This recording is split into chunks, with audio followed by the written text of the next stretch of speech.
Black thought said, ain't nothing wrong with me, mother, something wrong with you. What's wrong with us? Our black elites do not act as true elites. They don't put up the leadership, the resources, and give us the proper direction to the black masses. That's what's wrong with us. Our elites are the white man's peasants. Only thing the black people with money and resources try to do is mimic and match what white people do, instead of charting an independent direction and an independent path and build independent power structure for African people. That's what's wrong with us. Because black peasants, black lumpen proletariat, the black poor unwashed masses, we pretty much like all the other black poor working class and impoverished populations. We uphold our end. We play our historical and economic role in the society. The black elites are the ones who are failing. We already show, whether it's an Obama, a political figure, or whether it's LeBron James, an athlete or an entertainer. When one of our elites mobilizes us and say, hey, this is the mission, we get in line. I don't even agree with this, but we do it. We're very good for that.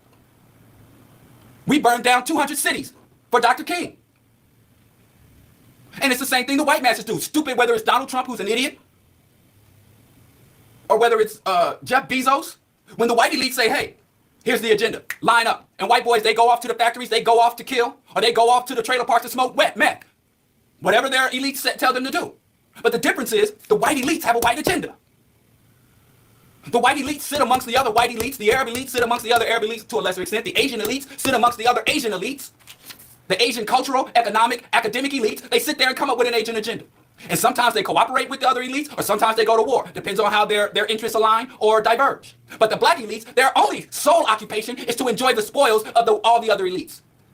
We just want to come to the cocktail parties. We just want to go to the galas and the balls, but we don't want to lay out anything. When's the last time the black elite went to war? Because I can tell you about that right now.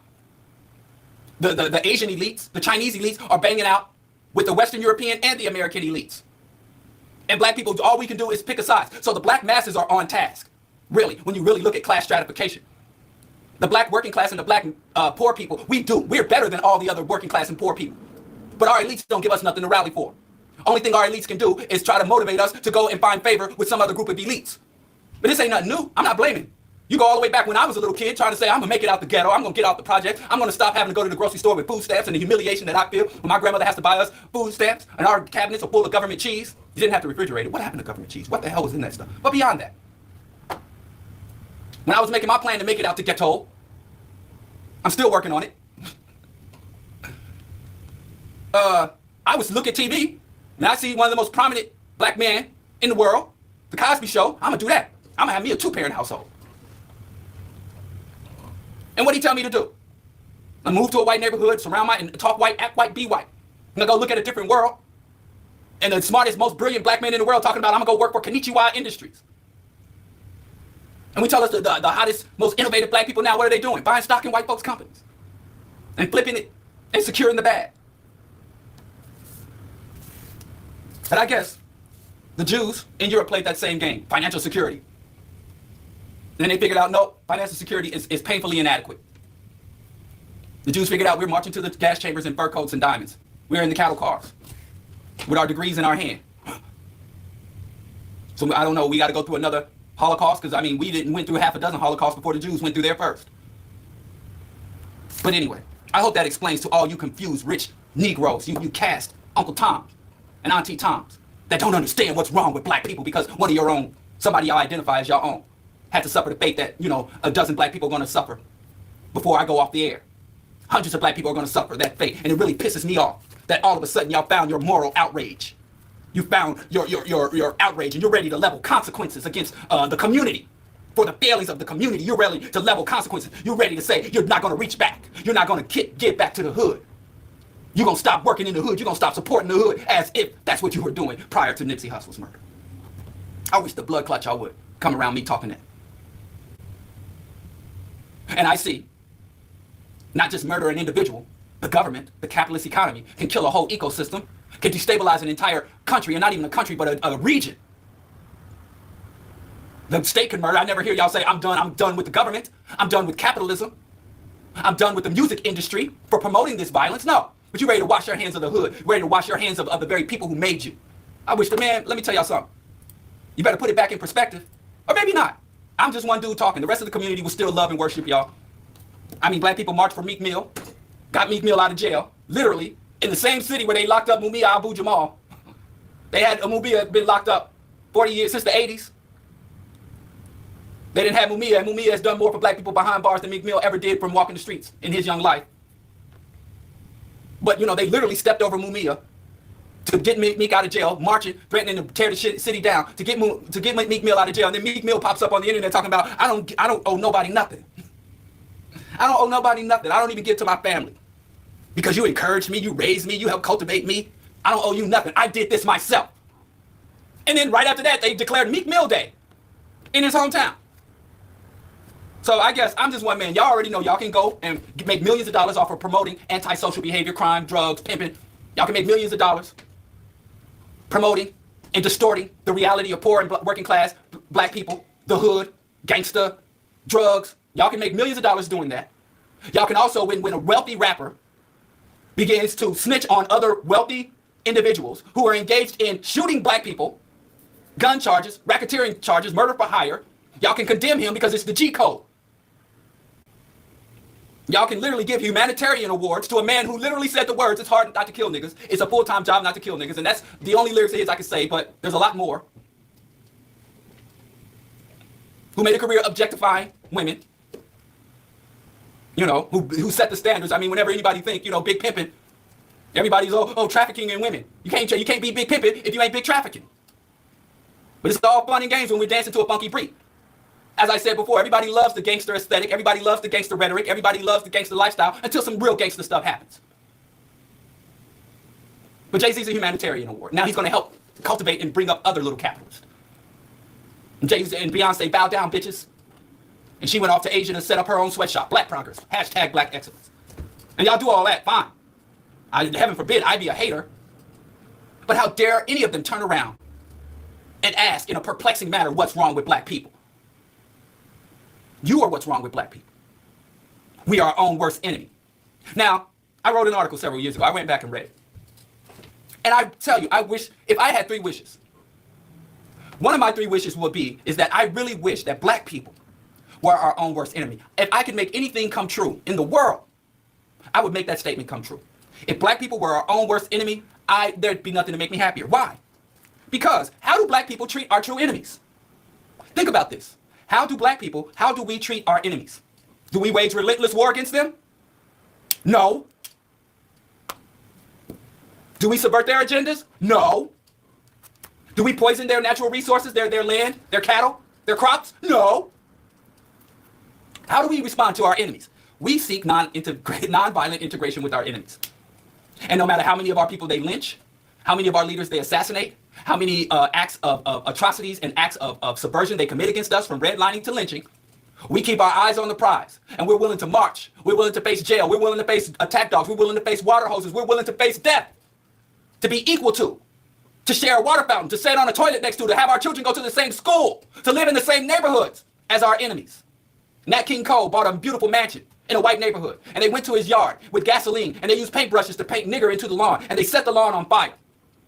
And Natalie Cole said when she was a little girl, they put out the fire, they tried to mow over the lawn, but they could never get that nigger imprint that his white neighbors burned into his lawn. They could never get it out. And did he get a shotgun? Did he go to Harlem, come to Chicago, and get some shotters to come and burn up his neighbor's yard? No. He said, I'm going to overcome them with my love. I'm going to demonstrate my worthiness to live amongst them by being the best, most dignified neighbor. Make sure my lawn is the cleanest. My yard, my trash is never out of place. My children never say an unkind word. So I wish to God black people were our own. I wish black people would treat other black people like we treat our enemies. I wish. I would love for after Nipsey Hussle got killed, for all the wealthy black rappers to march down Crenshaw saying we shall overcome. To hold signs, I am a man. For them to petition to move into the hood. I want to live amongst my enemy. For them to bring all their little snobby, snot-nosed, upper-class, spoiled-ass little rich black kids and bring them to the inner-city schools and say, you're going to teach my kids. And call the National Guard, to force the National Guard to make sure the rich blacks get to go to the poor black schools and integrate the poor black schools. I wish that they would come and try to get on the city councils and come and join the community boards and the black grassroots organizations. I wish to God that black people were our own worst enemies, because I see how y'all treat our enemies. I see how y'all interact and respond to our enemies. I wish that the black people, the black elites, would see as their highest goal and aspiration to have their humanity validated by the black masses. Like we struggle to have the white elites and the white masses accept us as fully human, accept us as fully American. I wish we would be willing to fight as hard for generations to die and face all manner of atrocity in order to reintegrate with Africa and become full citizens and full members of the African Union like we fought to be full Americans and have our constitutional rights recognized by the American government. And even if they kill us, like when the Chicago Police Department just murdered Fred Hampton. When the Chicago Police Department murdered Fred Hampton and then locked Fred Hampton Jr. up in prison. And we just so damn forgiving. We just elected a black cop, a black progressive prosecutor to the mayor's office. And we sat at home and allowed it to happen. I wish black people were our own worst enemy. I wish we could get that status. I wish I could be identified as an enemy of black people. I wish I'd pay anything to get to that status. So don't come online talking about we are our own worst enemy. No, we're not. Because we don't treat each other like we treat our enemies. Like we treat these Asian nail salons. Just had another black woman get snatched up and dragged out, illegally detained, and then accosted by the police in some Korean beauty supply shop. And there y'all are again. Y'all walk in a black business and they run out of napkins. Y'all, I'm never coming back there. Black people don't know how to do business. I wish we treated each other like we treat our enemies. Because no matter how bad you open a black business, no matter how, you can put up a no Negroes allowed sign. You can open a black business in the black community and put up black people, Negroes enter through the back. They could come in there, you could brutalize their sons and sexually molest their daughters when they come into your store, like many of the Arab-owned stores where that is happening. You can open up a store as a black Muslim and sell pork and alcohol and nobody will bat an eyelash. You can brutalize black people. When black people come in your store, you can lock them in your store and call the police on them. And black people will protest, black people will fight, black people will march in order to get access to your stores, to give you their money. I wish black people were our own worst enemies. I'd pay anything to be for black people to be our own enemies. I'd pay anything for black people to treat each other like we treat our enemies. Come with it. You goddamn celebrities, shut your asses up. I didn't even get an opportunity to even really like research and mourn Nipsey Hussle, because as I'm trying to do and look into like, who is this young man? He's obviously had a positive impact on his community. He's obviously in some way made a positive contribution to the just aspirations of his people. Let me look into Nipsey Hussle. I couldn't even find anything relevant on Nipsey Hussle because all I could see is upper class, snooty, black, rich black people. Who's that guy with the ball chaser? Steph Curry. Damn, dude. You ain't seen black people dropping like flies all around you up to this moment? That is classism. Black lives don't matter to these people unless that black lives has fiat. How many black people didn't been gunned down since Nipsey Hussle? So yeah, I got a problem with that. I got a problem with black people being classism. And I got a problem with black elites, black people with a little bit of money, a little bit of fame. What do you say, add to? You get a little bit of money, a little bit of fame, the chains and the whips become the whips and the chains. Y'all keep selling. Not only do y'all suffer under the delusion that getting some money and some fame somehow exempts you from the reality of what it is to be black, you go and sell that delusion to other black people. So I don't have a problem with you being crazy. Dick Gregory said black people, we have a right to have crazy people just like everybody else. We got just as much right, if not more of a right to be out of our minds. Considering what we have gone through and what we are going through, we have every right to be crazy. I don't get mad at black people for being crazy. But I do get mad at black people for trying to infect other people with their own lunacy and their own madness. I'm sympathetic to victims. I lose sympathy for victims who seek to impose the same, to victimize others and use their own victimhood to victimize other people. So not only do you have this illusion, you can make it in America. When you get paid, it ain't about race, it's about money, and you can do it for yourself, and you don't owe nobody nothing when you secure the bag. And then y'all turn around and want us to have racial solidarity. And y'all sell and y'all beat us over the head for our failures of solidarity. Then y'all turn around and sell us individualism and capitalism and competitivism and flaunt your wealth in our faces. I talk money. I can't even go over all the lyrics. Wearing blood diamonds. When you know we poor out here, when you know we struggling, when you know we hungry. And you selling these delusions. Get rich or die trying. So, I apologize. I would have liked to have been able to say, well, Nipsey Hussle, I don't know nothing about Nipsey Hussle. But I know something about the delusions of rich black people. I know something about the delusion of the people we hold up as celebrities. We hold up as role models and icons and leaders and legacy. I know something about their sick mentality. But I know next to nothing about Nipsey Hussle. And I think all of you black elites out here behaving this way are doing more to damage his legacy than anybody else. I'm sorry the brother got clipped. Nothing against him. But I'm utterly disgusted by the behavior of many of these celebrities. Now, some celebrities, not all of them, some of them got out there and were like, hey, I'm sorry this happened. Condolences to his family. And went on about their business. But the rest of the celebrities that you want to start pontificating, you know, I asked a few of them, expressed their condolences. They knew the dude. They worked with the dude. You know, like Wise Intelligent. He got on there and was like, I'm really sad this is happening. And went on about his business. But many of these other celebrities, A-list, B-list, C-list, D-list celebrities, just going to go on and on. Like, this is the greatest tragedy to ever befall the black race, and it is the black race is to blame. Y'all better chill with that. But again, like I said, what am I doing offering any type of threat? Because really, it ain't about the celebrities. It's about us. Are we going to hold them to account? Are we going to allow them to disrespect us? And even if you don't care, like you're like the other ones, you don't care about the masses. Because if it don't make dollars, then it don't make sense. If you ain't got money, nobody cares about you. But if you do care about the dignity of black people and the accuracy of the analysis of our condition, then you need to start holding these ball chasers and these black minstrels accountable for what they say. You need to start checking these people. And if by checking them, mean don't